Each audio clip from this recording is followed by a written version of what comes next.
शांति 20th दिसंबर 2023। बाबा के आज के महावाक्य हैं। बाबा समझाते, मीठे बच्चे, अपनी रॉयल चलन से सेवा करनी है, श्रीमत पर बुद्धि को रिफाइन बनाना है, माताओं का रिगार्ड रखना है। प्रश्न है, कौन सा कर्तव्य एक बाप का है, किसी मनुष्य का नहीं। बाबा समझाते, सारे विश्व में पीस स्थापन करना ये कर्तव्य बाप का है। मनुष्य भल कितनी भी कॉन्फ्रेंस आदि करते रहें, पीस हो नहीं सकती। शांति का सागर बाप जब बच्चों से पवित्रता की प्रतिज्ञा कराते हैं, तब पीस स्थापन होता है। पवित्र दुनिया में ही शांति है। तुम बच्चे ये बात सबको बड़ी युक्ति से और भक्ति से समझाओ, तब बाप का नाम बाला हो। गीत है, मैं एक नन्हा सा बच्चा हूँ। ओम शांति। ये गीत तो भक्ति मार्ग का गाया हुआ है, क्योंकि एक तरफ भक्ति का प्रभाव है, दूसरे तरफ अज्ञान का प्रभाव है।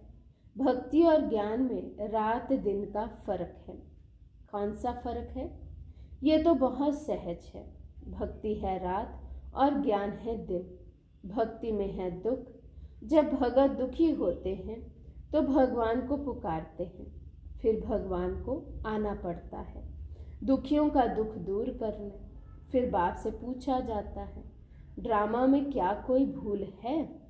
बाप कहते हैं, हाँ, बड़ी भूल है जो तुम मुझे भूल जाते हो। कौन भुलाते हैं? माया, रावण। बाप बैठ समझाते हैं, बच्चे ये खेल बना हुआ है। स्वर्ग और नर्क होता तो भारत में ही है। भारत में ही कोई मरता है तो कहते हैं वैकुंठवासी हुआ। ये तो जानते नहीं कि स्वर्ग अथवा वैकुंठ कब होता है। जब स्वर्ग होता है तो मनुष्य पुनर्जन्म जरूर स्वर्ग में ही लेंगे। अभी तो है ही नर्क, तो पुनर्जन्म भी जरूर नर्क में ही लेंगे। जब तक स्वर्ग की स्थापना हो, मनुष्य ये बातें नहीं जानते हैं। एक है ईश्वरीय अथवा राम संप्रदाय, दूसरा है रावण संप्रदाय।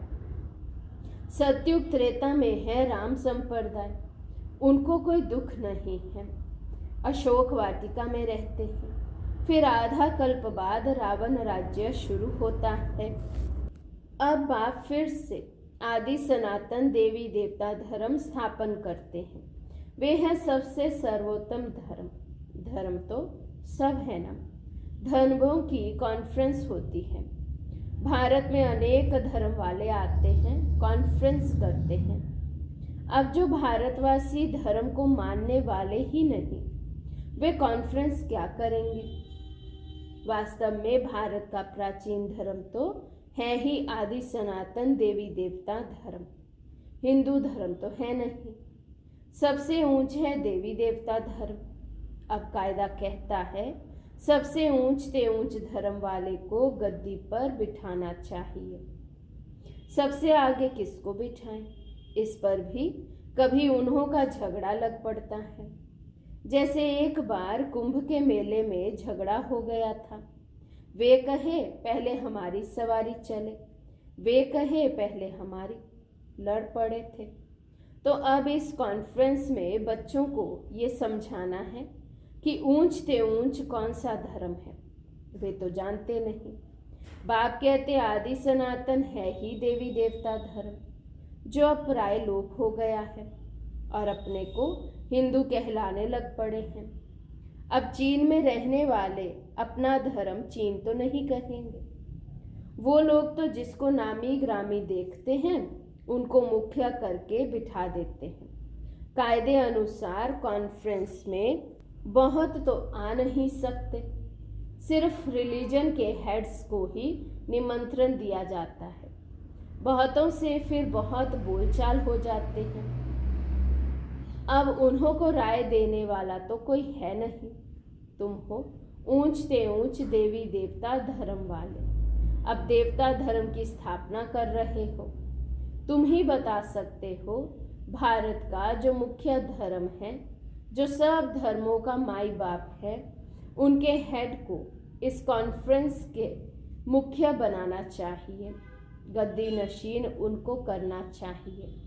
बाकी तो सब है उनके नीचे। तो मुख्य बच्चे जो हैं उनकी बुद्धि चलनी चाहिए। भगवान अर्जुन को बैठ समझाते हैं। संजय ये है, अर्जुन तो है रथी, उनमें रथवान है बाप। वे समझते हैं और रूप बदलकर श्री कृष्ण के तन में आकर ज्ञान दिया है, परंतु ऐसे तो है नहीं। अब प्रजापिता भी है। त्रिमूर्ति के ऊपर बहुत अच्छी रीति समझाया जा सकता है। त्रिमूर्ति के ऊपर शिव बाबा का चित्र जरूर चाहिए। वे है सूक्ष्म वतन की रचना। बच्चे समझते हैं ये विष्णु है पालना करता, प्रजापिता ब्रह्मा है स्थापन करता, तो उनका भी चित्र चाहिए। यह बड़ी समझ की बात है। बुद्धि में रहता है प्रजापिता ब्रह्मा जरूर है, विष्णु भी तो चाहिए। जिससे स्थापना कराएंगे उससे ही पालना भी कराएंगे। स्थापना कराते हैं ब्रह्मा से। ब्रह्मा के साथ सरस्वती आदि बहुत बच्चे हैं। वास्तव में ये भी पति से पावन बन रहे हैं। तो कॉन्फ्रेंस में आदि सनातन देवी देवता धर्म की हेड जगदम्बा होनी चाहिए, क्योंकि माताओं का बहुत मान है। जगदम्बा का मेला बड़ा भारी लगता है। वे है जगत पिता की बेटी। अब आदि सनातन देवी देवता धर्म की स्थापना हो रही है। गीता एपिसोड रिपीट हो रहा है। ये वही महाभारत की लड़ाई सामने खड़ी है। बाप भी कहते हैं मैं कल्प कल्प कल्प के संगम युग पर आता हूँ, भ्रष्टाचारी दुनिया को श्रेष्ठाचारी बनाने। जगदम्बा गॉडेज ऑफ नॉलेज गाई हुई है। उनके साथ ज्ञान गंगाएं भी हैं। उनसे पूछ सकते हैं कि उनको ये नॉलेज कहाँ से मिली हुई है। नॉलेजफुल गॉड फादर तो एक ही है, वे नॉलेज कैसे दें? जरूर उनको शरीर लेना पड़े, तो ब्रह्मा मुख कमल से सुनाते हैं। ये माताएं बैठ समझाएंगी कॉन्फ्रेंस में। उन्हों को ये मालूम होना चाहिए ना कि बड़ा धर्म कौन सा है। ये तो कोई समझते ही नहीं कि हम आदि सनातन देवी देवता धर्म के हैं। बाप कहते हैं ये धर्म जब प्राय लोप हो जाता है तो मैं आकर फिर स्थापन करता हूँ। अभी देवता धर्म है नहीं, बाकी 3 धर्मों की वृद्धि होती जा रही है, तो जरूर देवी देवता धर्म फिर से स्थापन करना पड़े। फिर ये सब धर्म रहेंगे ही नहीं। बाप आते ही हैं आदि सनातन देवी देवता धर्म की स्थापना करने। तुम बच्चियां ही बता सकती हो कि पीस कैसे स्थापन हो सकती है। शांति का सागर तो है ही परम पिता परमात्मा, तो पीस जरूर वही स्थापन करेंगे। ज्ञान का सागर, सुख का सागर वही है। गाते भी हैं पतित पावन आओ, आकर के भारत को पावन राम राज्य बनाओ। पीसफुल तो वही बनाएंगे, ये बाप का ही कर्तव्य है। तुम उनकी मत पर चलने से श्रेष्ठ पद पाते हो।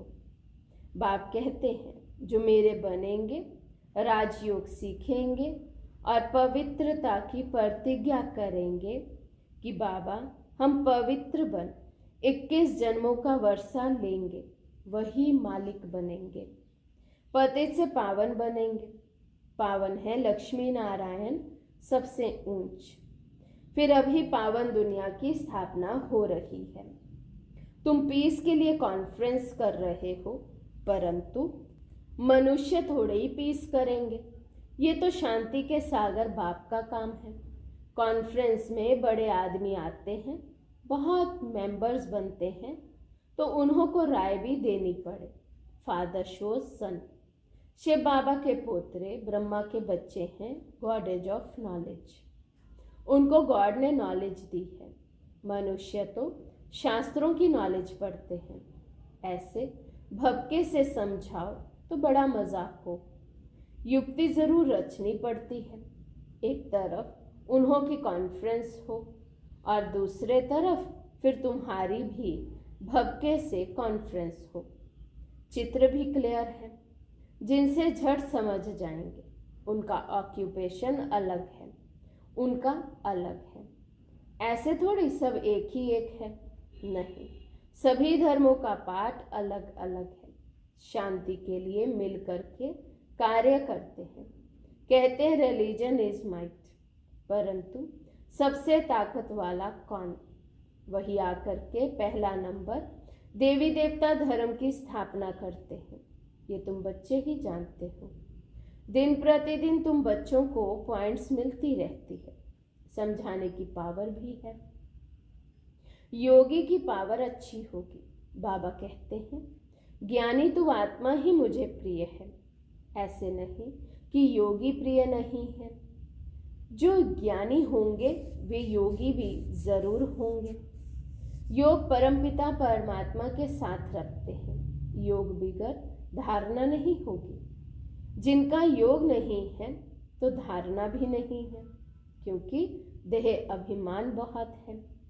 बाप तो समझाते हैं आसुरी बुद्धि को दैवी बुद्धि बनाना है। पत्थर बुद्धि को पारस बुद्धि बनाने वाला बाप ईश्वर है। रावण आकर के पत्थर बुद्धि बनाते हैं। उन्हों का नाम ही है आसुरी संप्रदाय। देवताओं के आगे कहते हैं हमारे में कोई गुण नहीं, हम कामी कपटी हैं। तुम माताएं अच्छी रीति समझा सकती हो। मुरली चलाने का इतना हौसला चाहिए।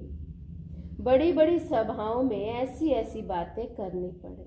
मम्मा है गॉडेज ऑफ नॉलेज। ब्रह्मा को कभी गॉड ऑफ नॉलेज नहीं कहा जाता है। सरस्वती का नाम गाया हुआ है। जिसका जो नाम है वही रखते हैं। माताओं का नाम बाला करना है। कई गोपों को बहुत देह अभिमान है। समझते हैं हम Brahma Kumar God of knowledge नहीं है क्या? अरे खुद ब्रह्मा ही अपने को गॉड ऑफ नॉलेज नहीं कहते। माताओं का बहुत रिगार्ड रखना पड़े। ये माताएं ही जीवन पलटाने वाली हैं। मनुष्य से देवता बनाने वाली हैं। माताएं भी हैं, कन्याएं भी हैं। अदर कुमारी का राज तो कोई समझते नहीं है। भल शादी की हुई है तो भी ब्रह्मा कुमारियां हैं। ये बड़ी वंडरफुल बातें हैं। जिन्हों को बाप से वर्षा लेना है वे समझते हैं। बाकी जिनकी तकदीर में नहीं है वे क्या समझेंगे? नंबरवार दर्जे अनुसार है। वहाँ भी कोई दास दासियां होंगे, कोई प्रजा होंगे। प्रजा भी चाहिए। मनुष्य सृष्टि वृद्धि को पाती रहेगी तो प्रजा भी वृद्धि को पाती रहेगी।